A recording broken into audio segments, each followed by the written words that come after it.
Sir Michael Caine is here. At 77, he's led an extraordinary life. He's appeared in more than 100 films. He's won 2 Academy Awards. Here's a look at some of the most notable roles.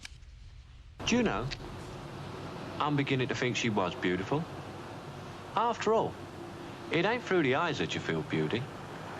It's how the heart hungers for something that makes it beautiful.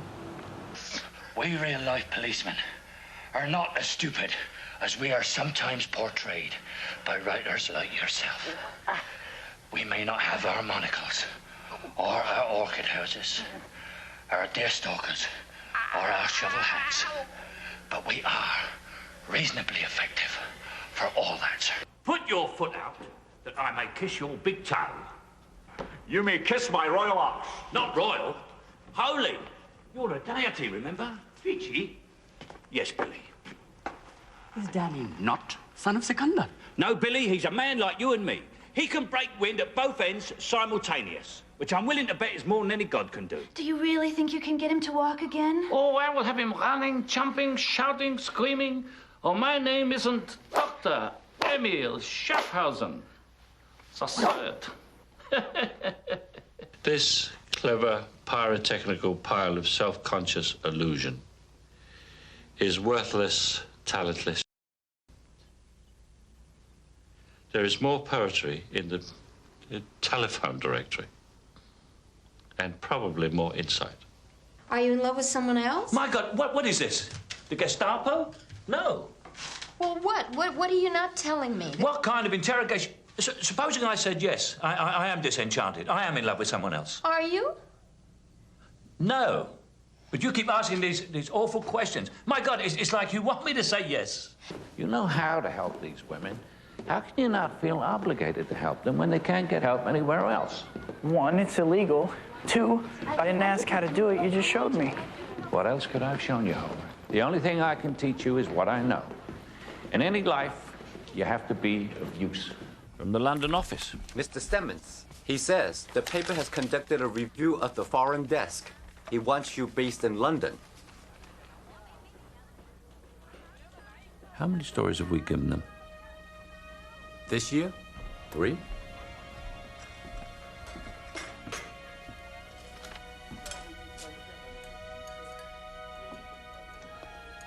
Maybe I should go out there. Where, sir? Fat Jim. Send a cable to Stemmings. Understand your current concern, stop, and working on a story of major proportions, stop. Suggest I remain in Saigon until completed. Stop. Which story is that, sir? I don't know. Despite great success, there was actually a time some 18 years ago when Michael Caine thought his life as an actor was coming to an end. That moment of doubt serves as a departure point for his second autobiography. It is called The Elephant to Hollywood. Pleased to have Michael Caine back at this table. Welcome, sir. Hiya. Welcome, Sir Michael. Oh, yeah. So I have this list. This comes right from you. I'll just look at them. Zulu. Yeah. Why is that on your list of favorite films? Well, that's the first time I ever had a leading part, a part that you would notice at all in a movie. My very first big break, you say. Yeah. An introduction to the world of movies. Yeah. The Ipcris File. First time I was above the title. Yeah, what did he say? He said... He said... Harry Saltzman, the producer, said to me, Michael, it's not in your contract, but I'm going to put you above the title. So I said, oh, thank you so much, Harry. He said, well, if I don't think you're a star, who the hell else is going to? Then there came Alfie, which was the biggest movie of your career to that point. That was the first time, full-time release I ever had of a movie in America, and the first time I was ever nominated for an Academy Award. Then Sleuth. Sleuth, I was nominated for Academy Award again. That's why that was important. You and Lord Olivier. Yeah. Why is he the greatest actor in the world? Because he said so. Because he's... Or because he thought so. No, it's because he can do anything. He could do anything, you know. I mean, he does movies, theatre, classics, modern, so can you. Comedy. So can you. Yeah, but no, I can't do Shakespeare. Really? Not because I can't. I've done Shakespeare. I played Horatio to Christopher Plummer's Hamlet, but it's not that I can't do Shakespeare. I don't want to do Shakespeare. I'm a very natural actor, and getting mixed up with iambic pentameters and everything. You just don't want to do it. I don't want to do it. It's not because you can't. You just don't want to. The hell with it's it. too hard, or what? It's hard. It's very hard. No, what it is that I've spent my entire life trying to become as natural an actor as possible. Yeah. Now, was Olivier that too, or not? No. He wasn't natural. He always had a theatrical air, which was wonderful. In Sleuth, he was great with like that. Yeah. What was that great line he had with Dustin Hoffman, which they were talking about acting in that film, and Hoffman was trying to get into the role, and he said, "Have you tried acting?" Have you tried acting? Yeah. Noel Coward said something. Said one too. He was working with a method actor who was going around, this or is it, and he said, "Don't just do something, stand there." Then one of my favorites. Of my two favorites, The Man Who Would Be King is one of them. Yeah. You and was this the first one with you and Sean Connery? It was the first movie, but Together. we had appeared in on television in Requiem for a Heavyweight. Oh. We were together in that, and the time before that we were together on Social Security.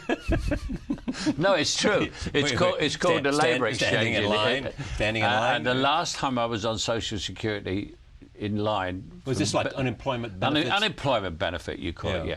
Last time I was in line for unemployment benefit, Sean was two guys in front of me. But that was a great movie. Oh, I love that movie. You call him your great and longtime friend. I do indeed. I rang him 2 weeks ago. And where was he, in Bermuda or where? Bahamas? No, it was in the Bahamas. He was 80. Is that right? Yeah, he was 80. And he'd not been well. He hadn't been well. Is he playing golf? Because he liked to play golf. He has to play golf. He lives on the course. I think Yes, they take the lease away if you don't play twice a week. Yeah. That's a nice island he lives on. Oh, it's wonderful. I love Nassau. This was directed by John Huston. John Huston, who I love dearly, yeah. He was a great man. Oh, yeah. It was very funny how I got that part. My wife and I go occasionally on the honeymoons to Paris, and we went on a honeymoon to Paris. Occasionally go on honeymoons. As you do, Yeah, right. And we were in the George Cinq Hotel, which is a very luxurious hotel. We'd been out very late at night at Regine's. We'd eaten and danced till 3 o'clock in the morning. 11 o'clock in the morning, the phone goes. We're still half asleep. And I said, hello, and this voice said, Michael Caine. And I said, yes, it's John Huston here. And I went, no, come on, who is it? Because, oh, my mate, you know your mates play too. I said, who it is? It's John Huston. I said, no, who is it? Come on. He's, Michael, it's John Huston. I want to talk to you about a movie called The Man Who Would Be King. And I went, oh. And I said, it's John Huston. He's got a movie. I said, yes, John. He said, could you come and see me? I said, yes, John, anytime. When? He said, now. He said, I'm in the bar next door. I went down there, he was in the bar. What's the name of the hotel? At 11 a.m. 11 a.m., yeah. And he said the part, he said he was going to originally cast, Sean's part was Clark Gable, and my part, Peachy Humphrey Bogart. Was Humphrey Bogart. And Humphrey Bogart is my favourite actor of anybody. And I couldn't believe it. It was like a miracle for me. So why is Humphrey Bogart your favourite? Because he never let on that he was acting. You always believed he was the person he was, and it's one of my things about movie acting. Like I have this theory with movie acting, like if you're sitting in a theatre watching me in a movie and you say to your friend, "Isn't that Michael Caine a wonderful actor?" I've failed. Yes.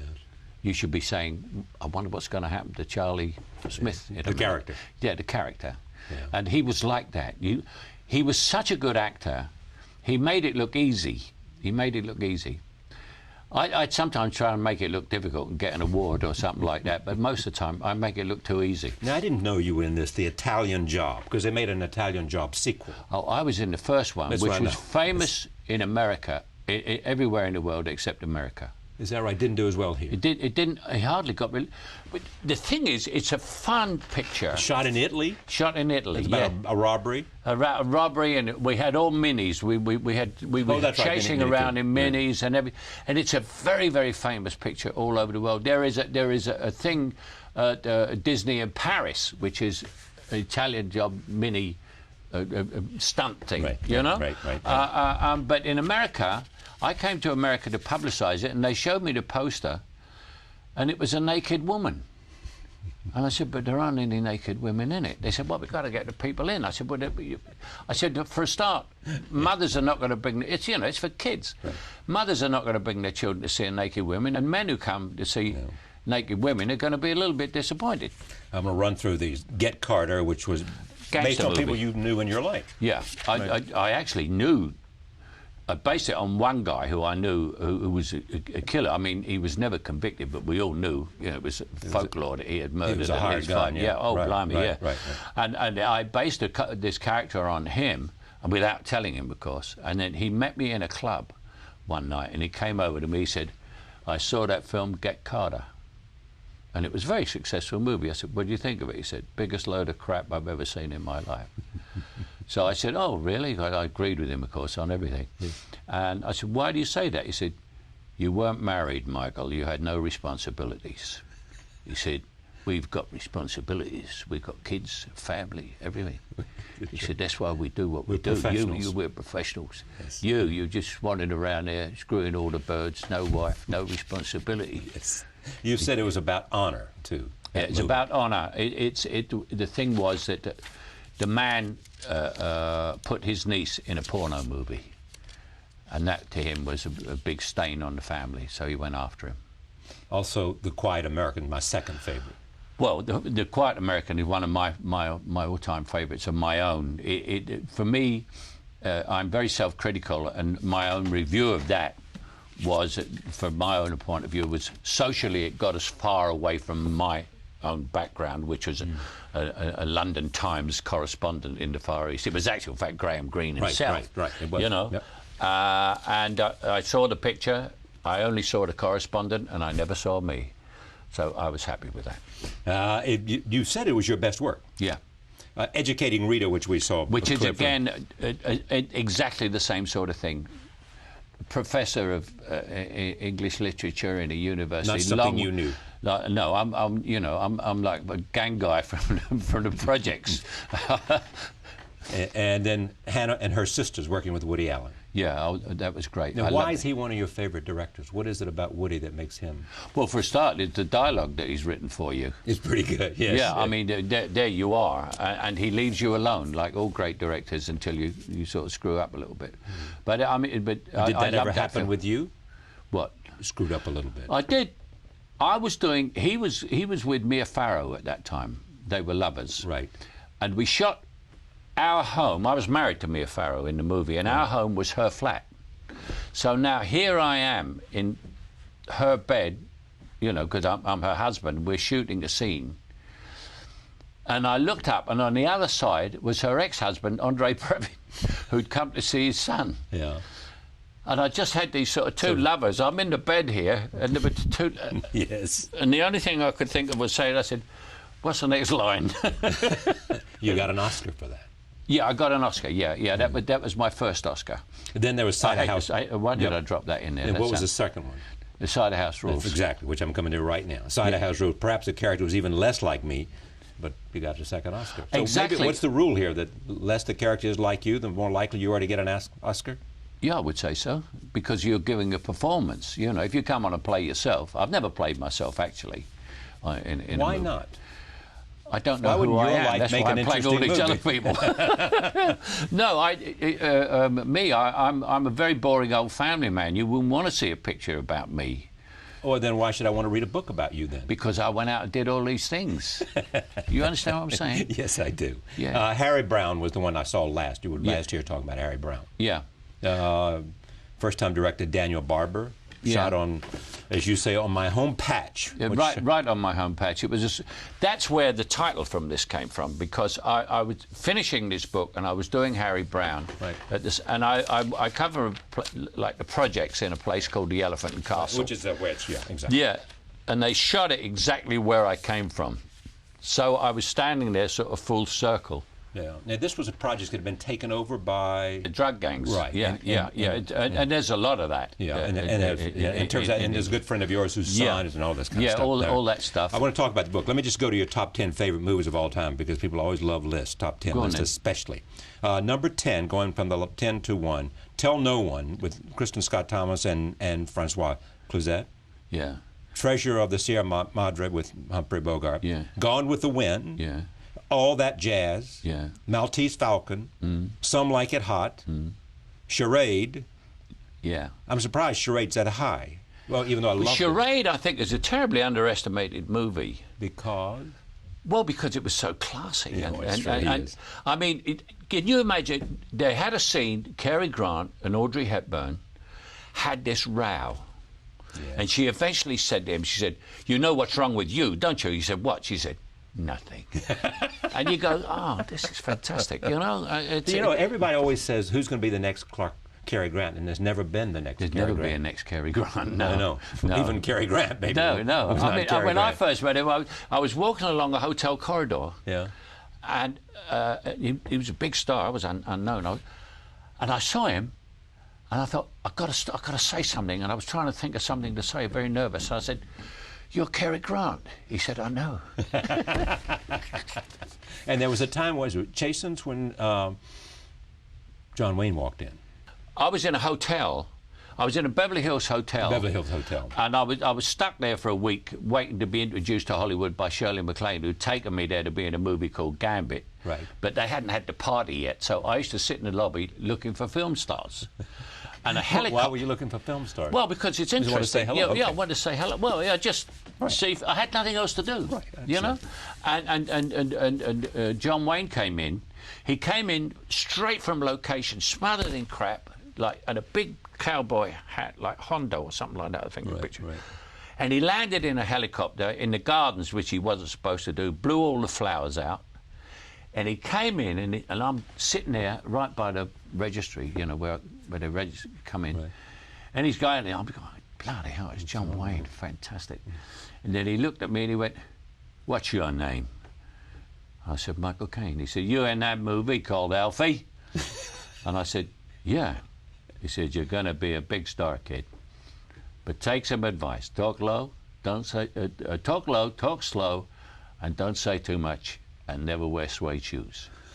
I said, "Suede shoes? Why would I wear suede shoes?" He said, "Because when you're famous," he said, "you'll be taking a pee." He said, "and the guy's next door to you, and he'll recognize you, he'll turn and go, 'Michael Caine,' and he'll pee all over your shoes. And never wear suede shoes." And also, the thing about him is you never called him John. You called him Duke. You call me Duke or Mr. Wayne. Is that what he said? Yeah. Call me Duke. Call me Duke. He did a thing, made me laugh. There was a big charity thing, and you sort of millionaires gave $100,000 for someone to go, and someone gave $100,000 for John Wayne to go up and do the soliloquy from Hamlet.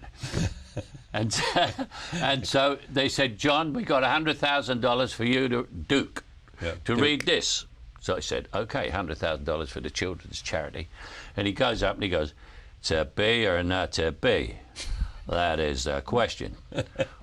Who wrote this anyway?" And it brought the house down. You swear that's true? It's true. Oh yeah.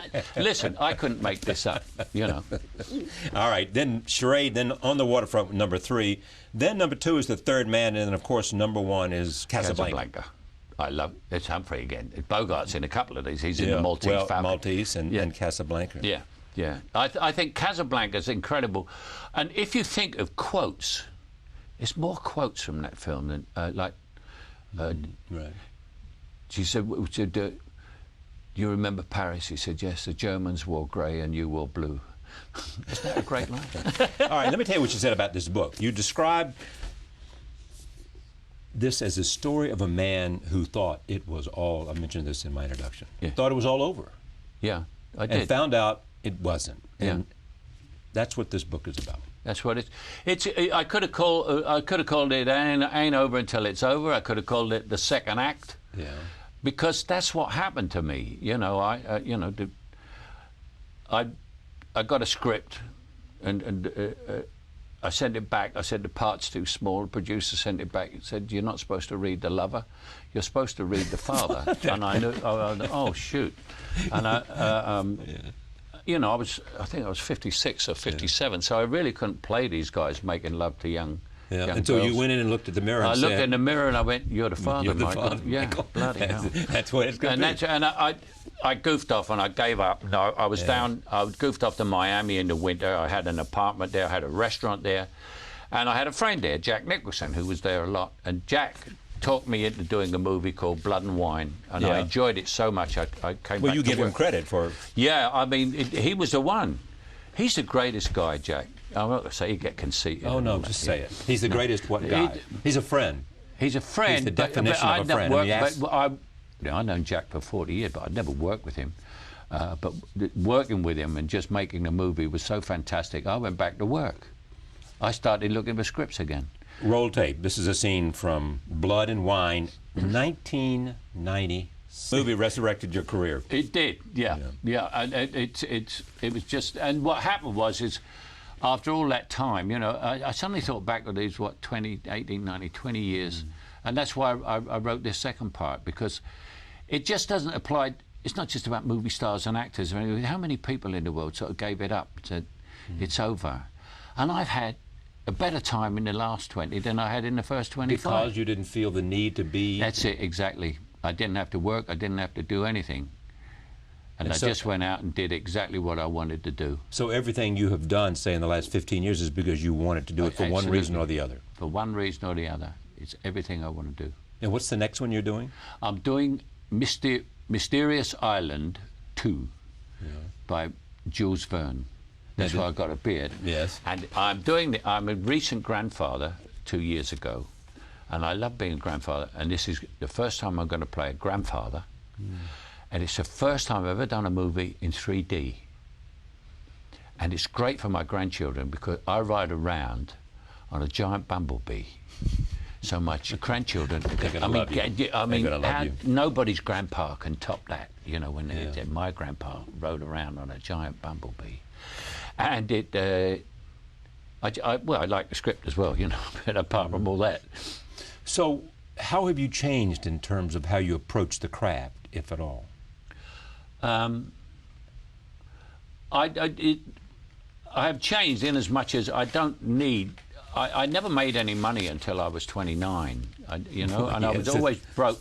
And I was always doing another picture. I lived in England with very high taxes, you know, and I was always doing some crap picture to pay the tax before I went to prison.